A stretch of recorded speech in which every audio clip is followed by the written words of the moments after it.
Fraggle Rock, The Case of the Missing Socks by Rebecca Grant. Pictures by Jeffrey Severn.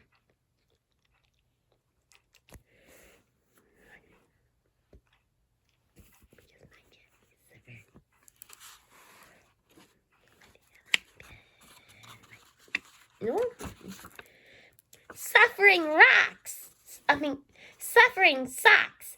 Wembley heard the scream and dropped the doozer stick he was holding. His fur stood on end. Someone was yelling, and it sounded like Boober. Wembley looked around, but there was no Boober in sight. I better go see what's wrong, he thought. So he ran off toward Boober's cave. When he got there, the first thing he saw was Boober. The second thing he saw was Boober's clothesline. And on the clothesline, as usual, were Boober's socks. Boober, who was usually blue, was looking sort of red. He was staring at one of the socks on the line, and he seemed very annoyed.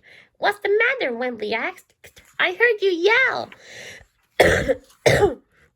"It's happened again," Boober said angrily. "Someone's stealing them. I'm sure of it." "Stealing what?" Wembley asked.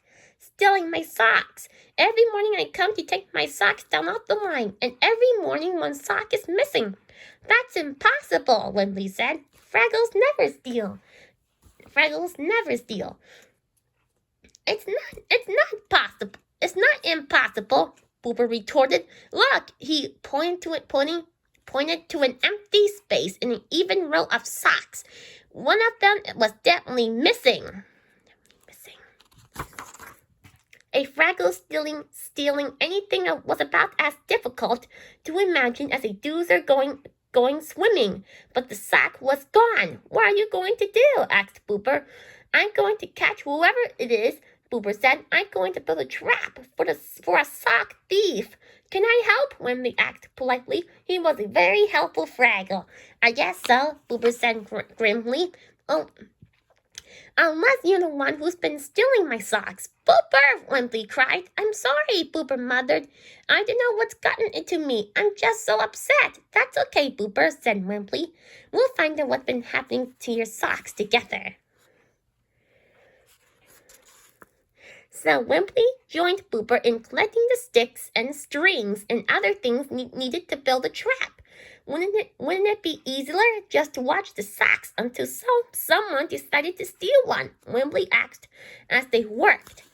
"It might," said Boober, "but I don't intend to be anywhere near here when a thief appears. After all, I have my health to think of."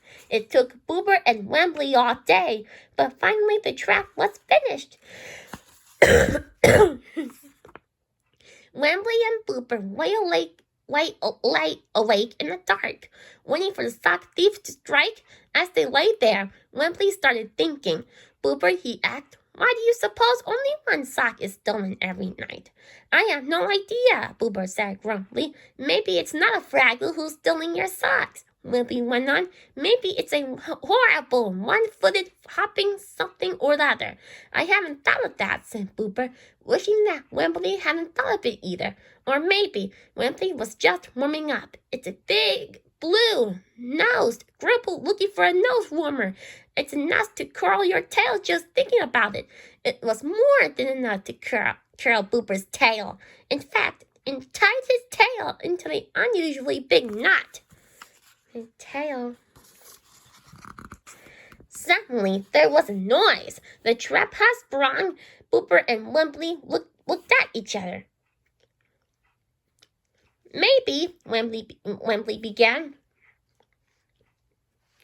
"We better..." Suddenly there was a noise. The trap had sprung. Boober and Wembley looked at each other. "Maybe," Wembley began, "we better forget the whole thing." Boober shook his head. "Absolutely not," he said. "Under normal circumstances, I can be as terrified as any other Fraggle. I can actually be more terrified. But those are my socks." With that, he jumped out of bed. Wembley couldn't let Boober go alone, so he got up too. But when they got to the trap, it was empty, and another sock was missing.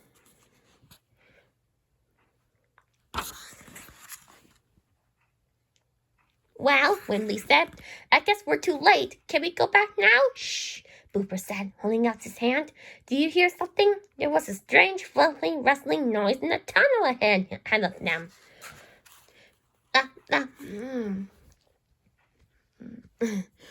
That must be the thief, whispered Booper. Follow that sound. And followed it they did, up and down and around, and finally out of Fraggle Rock and into the wilds of the Gorg's garden.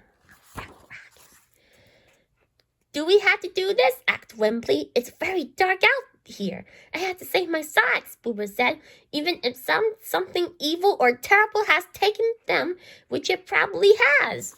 Wembley had never seen Booper be so brave. As a matter of fact, he had never seen Booper brave at all. Booper was usually a terrible coward, but he loved his laundry, and love is often stronger than fear. And since Wembley loved Booper, he followed. The Gorg's garden seemed to grow darker and darker. The sound of the wind in the trees turned into whispery laughter. Stones rose up from the ground to trip them, and the tall grass reached to grab them. Yet brave Booper and Wembley followed the fluttering noise that would lead them to Booper's socks, or so they hoped. Finally, they stopped in front of a large tree. That's where it lives, said Booper. Looking up, the tree was huge. Its branches reached so high that neither Fraggle could tell where the tree ended and the sky began. Now what? Wembley asked. Without a word, Booper started to climb. You know, Wembley said, climbing up after him, whatever's up there probably can't be as bad as the things we've been imagining. It's probably worse, Booper answered, but I don't care. It has my socks. The two friends climbed and climbed. They climbed so high that they could barely see the ground. They finally reached the topmost branches of the giant tree. That was when they saw it for the first time.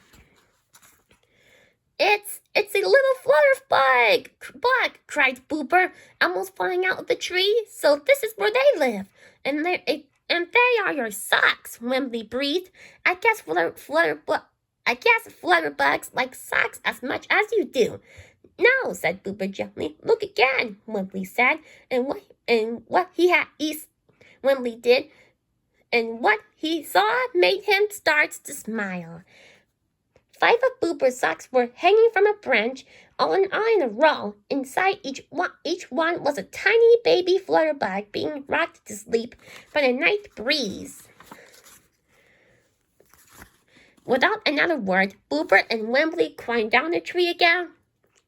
The garden had become a very different place. The trees and the grasses gently swayed, almost as if the whole world was rocking itself to a deep and peaceful sleep. You know, Booper said as they climbed in a hole to Fraggle Rock, if you're not afraid to go looking, sometimes you can find something worth looking for. The mystery was solved, but after that, there was a new mystery in Fraggle Rock.